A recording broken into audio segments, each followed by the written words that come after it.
Today on Rappler, a tearful Janet Napoles moves to a regular jail. Pope Francis to visit victims of Typhoon Haiyan. And black boxes reveal shrapnel from a rocket explosion caused MH17's crash. Hello, I'm Maria Ressa. Welcome to Rappler, your social news network. The woman at the center of the largest corruption scandal moves to a regular jail from her Laguna detention center Monday. Janet Napoles reportedly cried as she said goodbye to doctors, nurses, and guards at Fort Santo Domingo. Lawyer Bruce Rivera tells Rappler Napoles became friends with some of the fort's personnel. Napoles has been detained in Fort Santo Domingo since September 2013 for kidnapping charges. Early last week, the Sandigan Bayan ordered Napoles' transfer from the Laguna camp to Camp Bagong Diwa in Taguig City. From being shocked and saddened over the court's decision, Rivera says Napoles is now okay with her transfer. Napoles faces plunder and graft charges for pocketing millions of pesos through bogus non-governmental organizations. Senators Juan Ponce Enrile, Jinggoy Estrada, Bong Revilla, and several former government officials are her co-accused.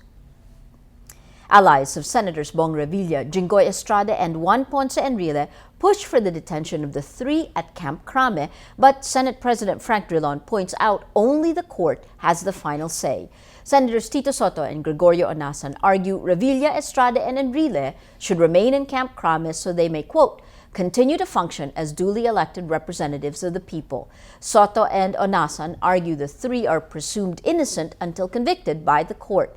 The senators were reacting to a motion by ombudsman prosecutors asking the graft court to transfer Estrada, Revilla, and Revilla's staff, Richard Cambe, to Camp Bagong Diwa in Taguig. Prosecutors say keeping the senators in Camp CRAME can be considered special treatment. Drilon tells Rappler the Senate has no discretion over the issue. Pope Francis will come to the Philippines from January 15th to 19th next year to visit earthquake and typhoon survivors in the Visayas. Manila Archbishop Luis Antonio Cardinal Tagle on Tuesday says other details will be made available later in the year. The Catholic Bishops' Conference of the Philippines, or CBCP, earlier confirmed the Pope's main objective is to visit the Visayas. Francis's visit comes a year after a magnitude 7.2 earthquake shook central Visayas and Super Typhoon Haiyan, or Yolanda, that killed more than 6,000 people, most in eastern Visayas. It's been a year since President Benigno Aquino asked Congress to pass the law creating a new autonomous government in Mindanao by the end of 2014. With only 5 months left until the deadline, Aquino appeals to Congress to understand the delay in the drafting of the proposed Bangsamoro Basic Law. MILF Chief Negotiator Mohager Iqbal earlier accused Malacanang of heavily diluting the proposed law. After Aquino's State of the Nation address, or SONA, Iqbal says it's not a perfect statement, but it is still part of his focus.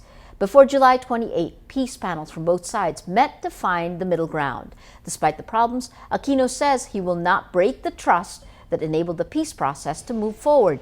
Local Government Committee Chair Senator Bongbong Marcos says he expects the Bangsamoro bill to be submitted to Congress by April. With the delay, Marcos says Congress might need to move the target to early 2015. Peace Committee Chair Senator T.G. Gangona is optimistic the 2014 deadline can still be met.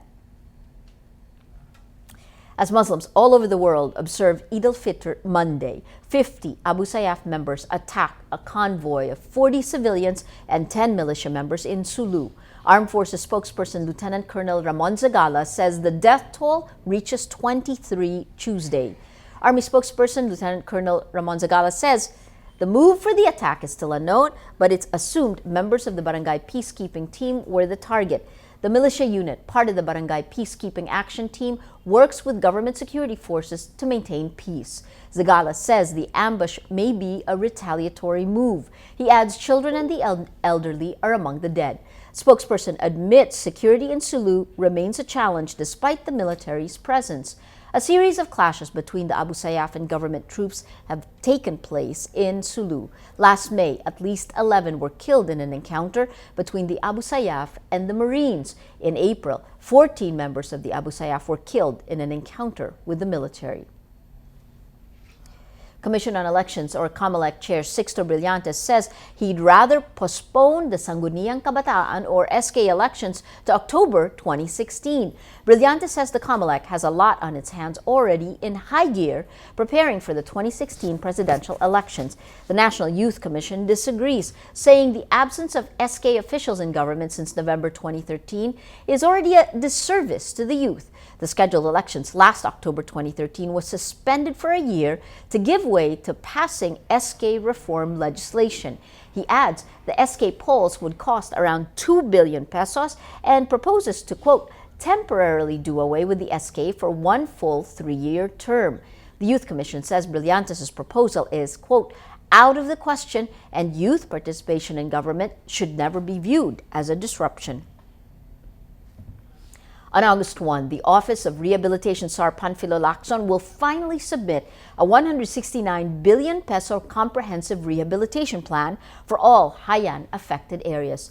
Voltaire Tupas reports residents of a community in Tacloban feel abandoned despite the deluge of international assistance and funding. To our friends and neighbors around the world, your outpouring of solidarity will never be forgotten by a grateful Filipino people. Again, on their behalf, we thank you. When President Benigno Aquino III thanked the world in his State of the Nation address for helping Filipinos after Haiyan, Congress and dignitaries erupted into applause. To date, the government has received nearly 15 billion pesos in foreign aid and more than 34 billion pesos in pledges. In Barangay 88, the hardest hit village in Tacloban, people are as grateful, but they feel forgotten. They ask, where did the billions go? Kasi alam naman nila yung naririnig nila sa news na mayroong billions of money na nakalaan para sa recovery ng Tacloban pero hindi nila maramdaman. Ang sabi nila sana kahit maliit na halaga, ibigay sa kanila. Crashing waves from both sides of the village claimed at least 1,000 lives and destroyed more than 1,600 houses. Almost 9 months after Haiyan, at least 370 families still live in tents, 350 in bunk houses, and more than 800 in makeshift houses. The wounds of Haiyan are still fresh for Barangay 88. Now, they're demanding their fair share.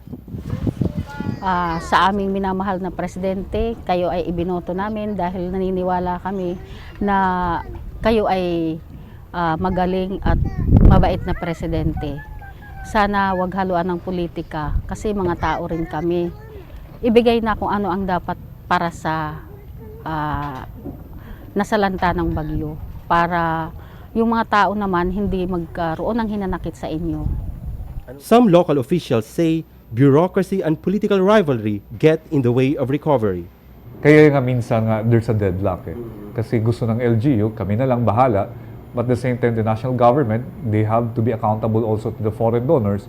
They cannot, so they have to pass it through NHA. If you have probably the national government, the local government, working together, hand in hand, mabilis ang proseso. Yeah, but then there's a sense of mistrust Sinasabing 8 taon ang In his SONA, President Aquino announces the approval of the local recovery plans that identify needs to be funded, including shelter, infrastructure, and livelihood.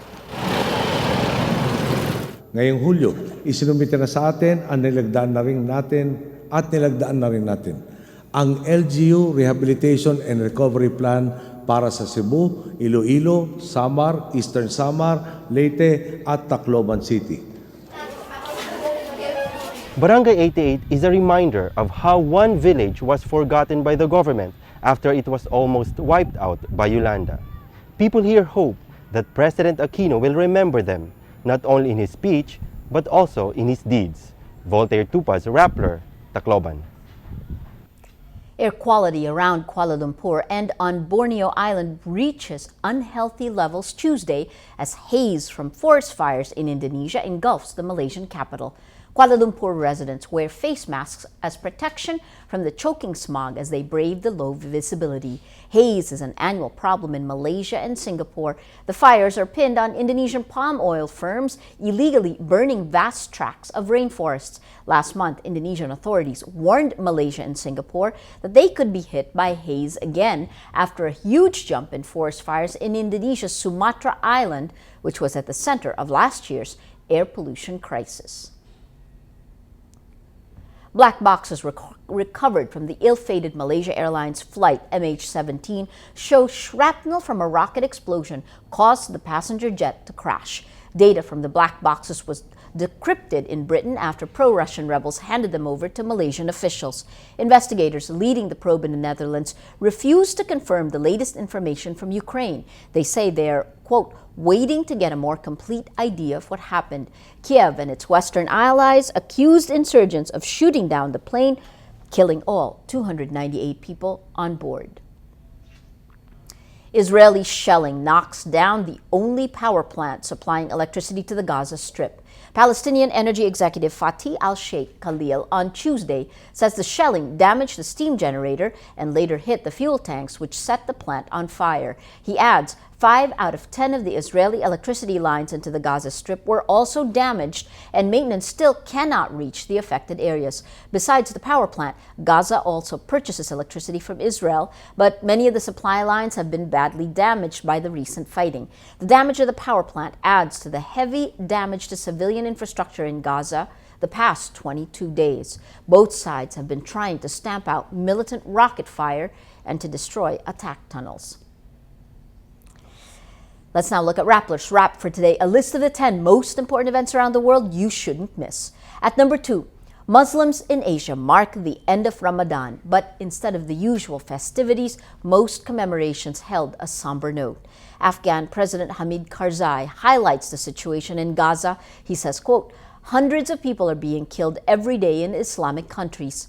Even in Muslim-dominated Malaysia, festivities are muted as the country continues to grieve over the crash of 2 Malaysia Airlines planes. MH17 crashed over the eastern Ukraine, while MH370 mysteriously disappeared in March. In the Philippines, the Bangsamoro Transition Commission urges the public to observe Eid al-Fitr with happy thoughts and without burden or grudges in their hearts.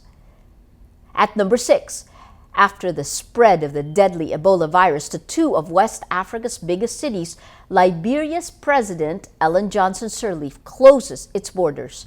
The virus leaves at least 670 dead across the region since the start of 2014 and infected 1,200 more. Ebola victims suffer from severe fever and muscle pain, vomiting, diarrhea, and even organ failure and nonstop bleeding. The Liberian government says it will set up preventive and testing centers at the airports and crossings exempted from closures. And at number 10, the Opportunity rover clocks more miles on Mars than any man-made vehicle to reach another celestial body. The solar-powered robot goes 40 kilometers on Martian terrain since arriving on the red planet in 2005. Opportunity is exploring the Endeavour crater on Mars. Previously, the Soviet Union's Lunokhod 2 rover held the distance record after it landed on the moon in 1973. For the full top 10, visit Rappler.com's The Wrap.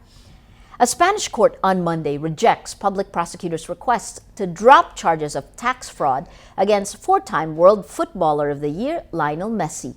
The Barcelona forward and his father, Jorge Horacio Messi, were accused in 2013 of not paying 4.16 million euros or $5.58 million in tax on earnings from the player's image rights from 2007 to 2009. Both Messi and his father denied wrongdoing and pointed the finger instead at a former agent of the player. Public prosecutors called for the case to be shelved based on the Messi's testimony, but the court ruled Messi, quote, could have known and consented to the tax fraud and the prosecution of the case should go ahead. Every story on Rappler has a mood meter, which gives you 8 emotions to choose from. Click how you feel and your vote comes down to the mood navigator in the middle of the front page. That crowdsources the mood of the day. It also gives you the top 10 stories that have affected our readers and viewers the most emotionally. If you take a look, these 10 stories have gotten the most number of votes on their mood meter. It is an interesting day, the day after its SONA. If you take a look here, a lot of the green has to do with the President's State of the Nation address. This one here, 15% angry, 78% happy. This is the live stream.